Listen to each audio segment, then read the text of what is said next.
siang mahasiswa dan mahasiswi program studi farmasi semester 4 yang saya banggakan dan saya kasihi. Kembali lagi di video kali ini kita akan membahas topik tentang struktur organisasi perusahaan dengan mata kuliah manajemen farmasi dan jumlah SKS sebanyak 2 SKS.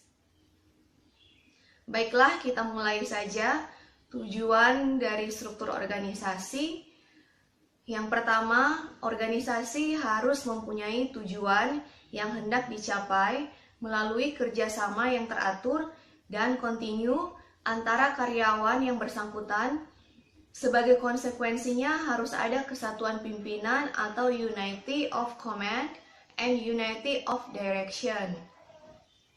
Tujuan yang kedua yaitu adanya pembagian kerja dan penugasan yang homogeni. Ketiga, ada kesesuaian perimbangan antara tugas, tanggung jawab, dan wewenang. 4. Melimpahkan tanggung jawab dan tugas secara tepat dan jelas. 5. Menyusun organisasi dengan mengikuti garis tata hubungan bawah atasan, dimulai dari bawah ke atas dan berakhir pada pucuk pimpinan organisasi. 6. Pimpinan wajib mengawasi perintah-perintahnya secara organisasional dan merupakan hubungan integral dari kehidupan organisasi. Yang terakhir, setiap langkah anggota organisasi dilakukan terarah ke tujuan yang telah ditetapkan. Jadi ada 7 tujuan dari struktur organisasi. Kemudian asas-asas yang harus kita penuhi sebagai peserta atau sebagai anggota dari struktur organisasi itu sendiri.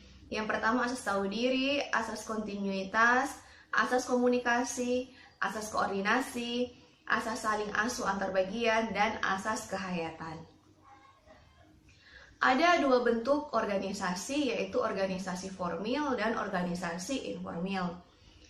Kalau organisasi formil dapat diketahui jelas dan ditetapkan oleh pimpinannya secara tertulis, sedangkan organisasi informal membentuk pimpinan di antara mereka sendiri dan secara tidak resmi memberi laporan, memerlukan bimbingan dan perlindungan.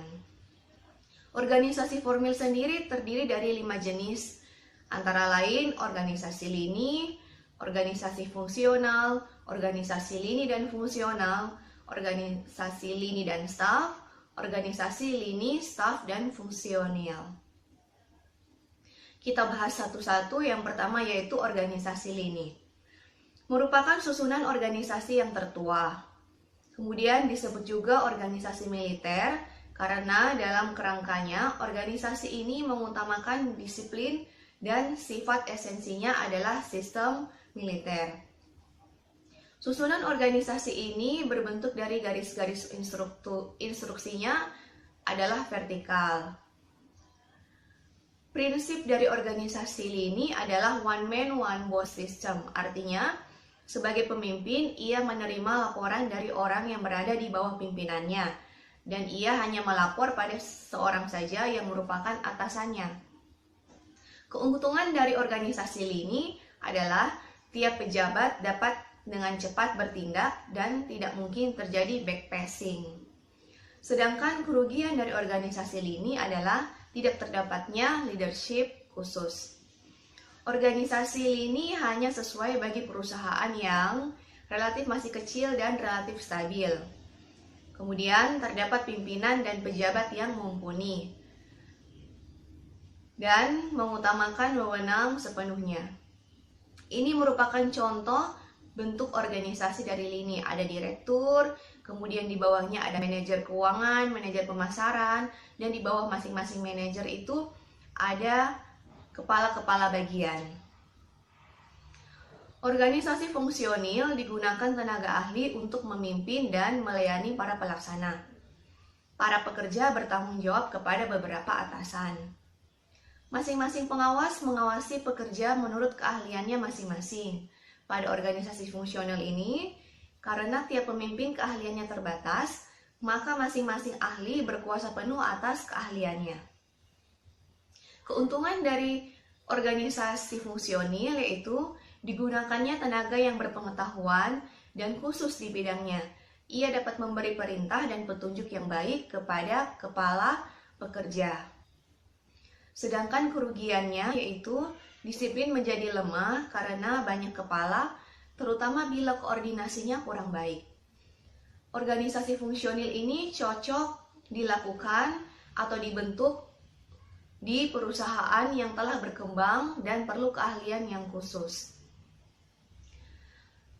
Contoh dari organisasi fungsional, di situ ada direktur, kemudian di bawah direktur ada kepala bagian kepegawaian, kepala bagian produksi, kepala bagian pemasaran, kepala bagian keuangan, dan di bawahnya terdapat kepala-kepala proyek. Organisasi lini dan fungsional. Organisasi ini merupakan gabungan atau campuran dari organisasi lini dan fungsional. Organisasi ini adalah organisasi garis ditambah tenaga-tenaga ahli yang mempunyai kekuasaan memerintah atau memimpin. Jadi ini merupakan kombinasi antara organisasi lini dan organisasi fungsional. Contoh dari organisasi ini adalah di sekolah ada kepala sekolah, kemudian di bawahnya ada kepala bagian administrasi dan keuangan, kemudian yang sejajar dengan itu adalah BAAK, kemudian di bawahnya lagi ada bagian akuntansi, studi pembangunan, manajemen, guru di bawahnya lagi termasuk di situ. Organisasi lini dan staf merupakan modifikasi dari organisasi lini dan fungsional. Tenaga ahli tidak mempunyai wewenang membimbing dan mengarahkan secara langsung. Fungsi mereka terutama merupakan sebagai penasehat. Tenaga ahli tidak mempunyai peranan memberi pengarahan atau menggerakkan maupun dalam pelaksanaan karena mereka tidak langsung berhubungan dengan tenaga pelaksana bawahan. Karena nasihat diberikan melalui pemimpin pelaksana. Organisasi ini secara murni hanya dapat diterapkan pada perusahaan yang relatif masih kecil. Pada perusahaan yang lebih besar, orang-orang staf ahli dapat berhubungan langsung dengan pelaksana, meskipun sifatnya tetap sebagai saran bukan sebagai perintah. Ini merupakan contoh gambar struktur organisasi lini dan staf, di mana yang paling atas adalah manajer kantor. Kemudian di bawahnya lagi adalah bagian persuratan, humas atau protokol, dan bagian penerbitan. Sedangkan di bagian bawahnya dari masing-masing itu tadi yaitu ada TIK, arsip, humas, dokumen, perencanaan, dan distribusi. Organisasi lini, staf, dan fungsional merupakan organisasi campuran antara organisasi lini, staf, dan fungsional. Namun titik beratnya adalah organisasi lini. Tenaga ahli merupakan staf penasehat yang turut ambil bagian di dalam komando dan pengarahan. Dalam organisasi ini, ada tenaga ahli yang hanya sebagai penasehat, tetapi ada juga tenaga ahli yang ikut memimpin dan bertanggung jawab di dalam pelaksanaan khusus, sesuai keahliannya. Struktur organisasi yang dibuat hendaknya disertai pembuatan deskripsi jabatan atau job description untuk mencegah kesimpang siuran tugas, wewenang, dan jabatan. Ini merupakan contoh dari organisasi lini, staf, dan fungsional. Kita masuk ke organisasi informal. Organisasi ini terjadi dengan sendirinya berdasarkan atas faktor-faktor sosial dan sikon di dalam suatu perusahaan.